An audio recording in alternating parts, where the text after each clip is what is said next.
बदले भारत की तस्वीर दुनिया को दिखा रही है दम। पाकिस्तान को नहीं मिल रही है मांगे भीख। FATF जल्द करेगा शहबाज की एंट्री बैन। मोदी की धमक से अब जिनपिंग की उड़ गई है नींद। दोस्तों, 2014 में नरेंद्र मोदी के प्रधानमंत्री बनने के बाद से देश की नीतियों में बड़ा बदलाव देखने को मिल रहा है।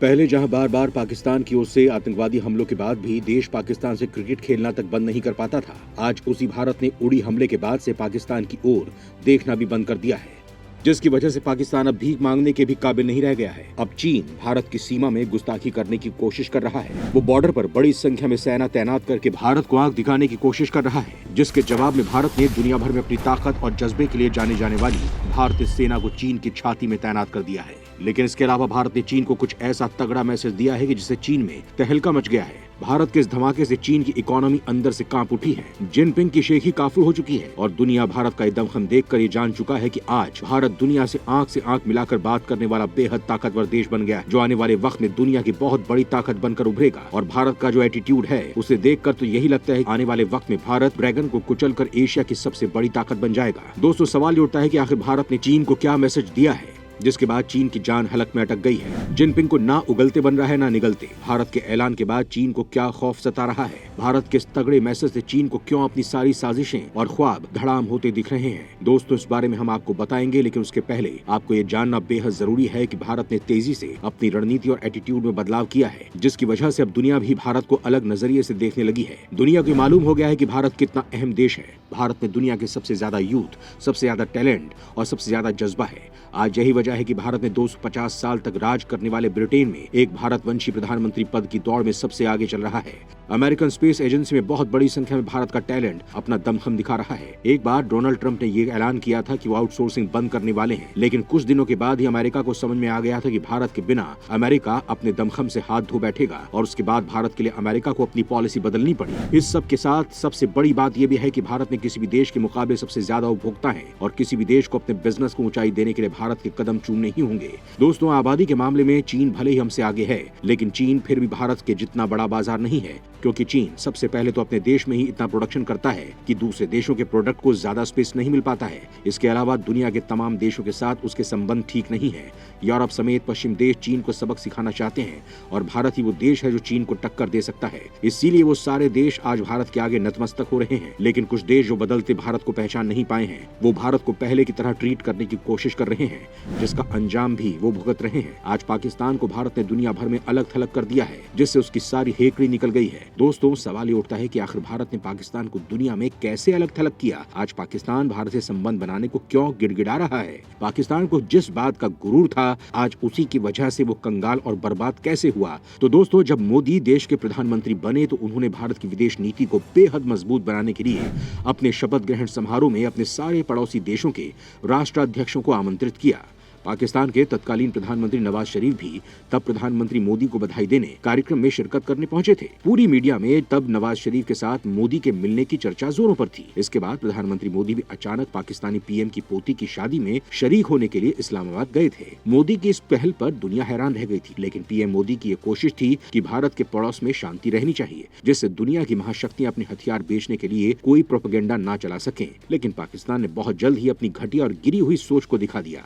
उसने देश के जवानों पर आतंकवादी हमला करवा दिया। पाकिस्तान को यकीन था कि भारत पहले की तरह ही सब कुछ बर्दाश्त कर लेगा और कुछ दिन बाद ही सब कुछ नॉर्मल हो जाएगा। लेकिन इसके बाद भारत ने जो एक्शन लिया, उससे पाकिस्तान ही नहीं पूरी दुनिया में तहलका मच गया है। भारत की सेना ने पाकिस्तान में घुसकर सर्जिकल स्ट्राइक करके जवानों के बलिदान का बदला लिया। जब पाकिस्तान ने पुलवामा में गुस्ताखी की तो मोदी ने पाकिस्तान के अंदर 1000 किलो का बम गिराकर पूरे पाकिस्तान में भूचाल मचा दिया।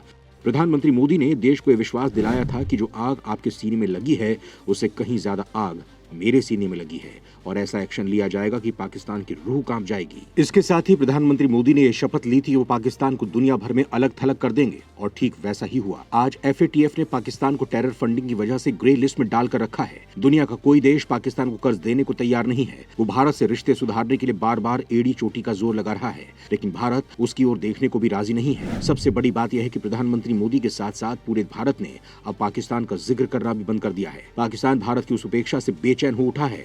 पाकिस्तान के पूर्व प्रधानमंत्री इमरान खान ने 1000 बार कोशिश की थी कि पीएम मोदी कम से कम उसका नाम तो लें, लेकिन पीएम मोदी ने उसकी ओर देखा तक नहीं।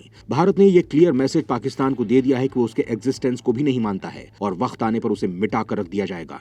दोस्तों, पाकिस्तान के जिगरी यार चीन, जिस पर भिखारी पाकिस्तान को बड़ा नाज है क्योंकि चीन ने पाकिस्तान की झोली में काफी सिक्के डाल रखे हैं और वो उन्हीं सिक्कों के सहारे अपने लिए 2 वक्त की रोटी जुटा पा रहा है। वो वही गलती कर रहा है जो कभी पाकिस्तान ने की थी। चीन को एक गुरूर है कि वो दुनिया की बहुत बड़ी इकोनॉमी है और भारत उसका कुछ नहीं बिगाड़ पाएगा। दोस्तों, लेकिन भारत के विदेश मंत्री एस जयशंकर ने चीन के लिए जो क्लियर मैसेज दिया है उसके बाद चीन के होश ठिकाने लग गए हैं। उसका दिमाग सुन पड़ गया है, पैरों तले जमीन खिसक गई है, ब्लड प्रेशर हाई हो गया है और अपनी बर्बादी साफ दिखने लगी है। तो आखिर विदेश मंत्री ने चीन को किस बात की चेतावनी दे डाली है? एक ही झटके में चीन की सारी हेकड़ी क्यों निकल गई है? ताइवान मामले में अमेरिका की चुनौती झेल रहे चीन को अब 2 फ्रंट वॉर का बुखार क्यों आ रहा है? तो दोस्तों, इस बारे में हम आपको जो बताने जा रहे हैं, इसे जानकर बदलते भारत की तस्वीर पर आप गदगद हो उठेंगे। तो बने रहिए हमारे साथ। जयशंकर के ऐलान से जिनपिंग का जिन भाग गया।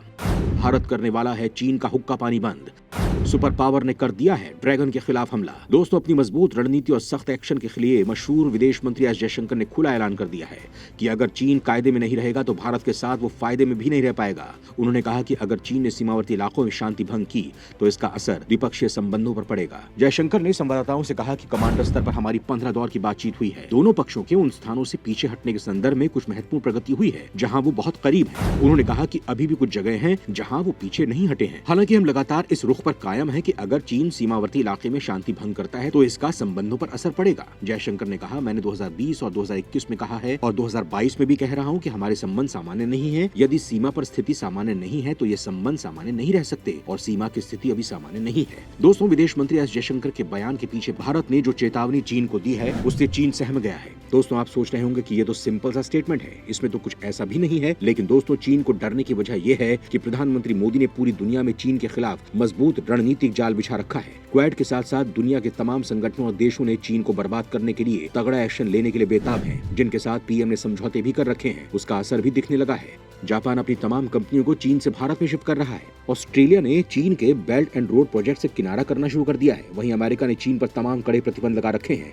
इसके साथ ही भारत चीन के तमाम ऐप्स के साथ अब मोबाइल पर भी बैन लगाने जा रहा है। जयशंकर का ये बयान इसलिए चीन की धड़कनें बढ़ा रहा है क्योंकि भारत का बाजार अगर चीन के लिए बंद हुआ तो चीन भीख मांगने के भी काबिल नहीं बचेगा और चीन अगर बॉर्डर पर अपनी हरकतों से बाज नहीं आया तो भारत इस तरह का सख्त एक्शन लेने को मजबूर हो जाएगा। दोस्तों, यहाँ सवाल ये भी उठता है कि इस तरह के एक्शन के लिए कितना तैयार है वो? उपभोक्ताओं की आपूर्ति के लिए क्या स्कीम बना चुका है? क्या उनके पास मजबूत विकल्प है? भारत को इससे कितना नफा नुकसान होगा? तो दोस्तों, पीएम मोदी शुरू से इस मिशन पर लगे हुए हैं। उन्होंने दुनिया भर से मजबूत व्यापारिक संबंध कायम किए हैं और उनसे इंपोर्ट भी शुरू कर दिया है। इसीलिए भारत की इकोनॉमी प्रभावित नहीं होगी। वहीं भारत का चीन को निर्यात आयात के मुकाबले बेहद कम है, इसीलिए भारत को ज्यादा फर्क नहीं पड़ेगा क्योंकि भारत ने उसकी पूरी तैयारी कर ली है। लेकिन अगर भारत इस तरह का एक्शन लेता है तो चीन को बर्बादी से कोई नहीं बचा पाएगा। चीन को तबाह करने के लिए क्वाड के मजबूत सदस्य सुपर पावर अमेरिका ने भी बड़ी क्वांटिटी में सेमीकंडक्टर का प्रोडक्शन करके चीन की इकोनॉमी को बर्बाद करने का डिसीजन ले लिया है। सवाल ये उठता है कि अमेरिका ने इसके लिए क्या रणनीति बनाई है? तो दोस्तों, जिस तरह का आर्थिक हमला चीन पर किया जा रहा है उसके बाद उसकी सांसें अटक जाएंगी, जिनपिंग की धड़कनें तेज हो जाएंगी। आखिर अमेरिका पर गुर्राने की क्या कीमत चुकानी पड़ रही है चीन को? ड्रैगन को खून के आंसू रुलाने के लिए क्या एक्शन ले लिया है सुपर पावर ने? तो दोस्तों, अमेरिका जानता है कि चीन के हलक से अगर चीख निकालनी है तो उसके लिए उसके बाजार पर चोट करना सबसे ज्यादा जरूरी है और अमेरिका ने पहली बार चीन के चिप को खत्म करने के लिए बहुत बड़ा प्लान तैयार किया और उसके लिए अमेरिका ने $280 अरब खर्च करने की मंजूरी दे दी है। अमेरिकी राष्ट्रपति जो बाइडेन ने $280 अरब के विधेयक पर हस्ताक्षर कर दिए हैं,